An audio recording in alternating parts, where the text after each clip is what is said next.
অনেক ষড়যন্ত্রের মুখ বন্ধ হয়ে যাবে। এটা বলবি, তাদের জ্বালা করা হচ্ছে না, আসছে তাদের ফাটছে। এখন কারো পাকিস্তানকে গালি দিলে খারাপ লাগে, কারো ভারতকে গালি দিলে খারাপ লাগে। তরুণদের বলবো আমাদের ভোট না দিতে, আপনারা হলো দেখতে থাকেন, এখনো সময় হয়নি ভোট চাওয়া, ঠিক আছে? আরো দেখেন, আমাদেরকে দেখেন, দেখতে দেখতে চক্কর খাইতে খাইতে একসময় প্রেমে পড়ে যাবেন, ঠিক আছে? কারণ আপনি দেখেন আমাদের এই দেশটাতে এক একটা দল এক একটা দেশের এজেন্ডা বাস্তবায়ন করে এবং সেই দেশকে বকা দিলে তাদের খারাপ লাগে।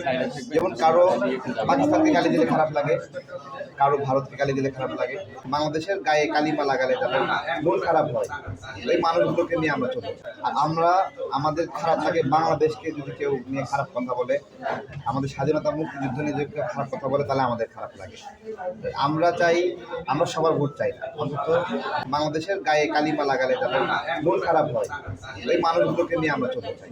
ভারপ্রাপ্ত চেয়ারম্যান স্যার দেশে আসছেন, তো বাংলাদেশে সত্যিকার বাংলাদেশপন্থী একজন মানুষ যাকে খুব ভরসা করা যায় এবং আমাদের যে আগ্রাসন বিরোধী লড়াইয়ের একবারে বীজ অবস্থায় ছিল, অঙ্কুরোদ্গমের অবস্থায়, সেই সময়ে এই আন্দোলনকে নার্সিং করা, খোঁজ খবর নেওয়া, তারপরে বিভিন্ন অবকাঠামোগত সহযোগিতা করা, হ্যাঁ, এটা মাঠ পর্যায়ে ছড়ায় দেওয়া, এই কাজটা ভারপ্রাপ্ত চেয়ারম্যান তারেক রহমান স্যার আমাদের দিয়ে সমন্বয় করেছে।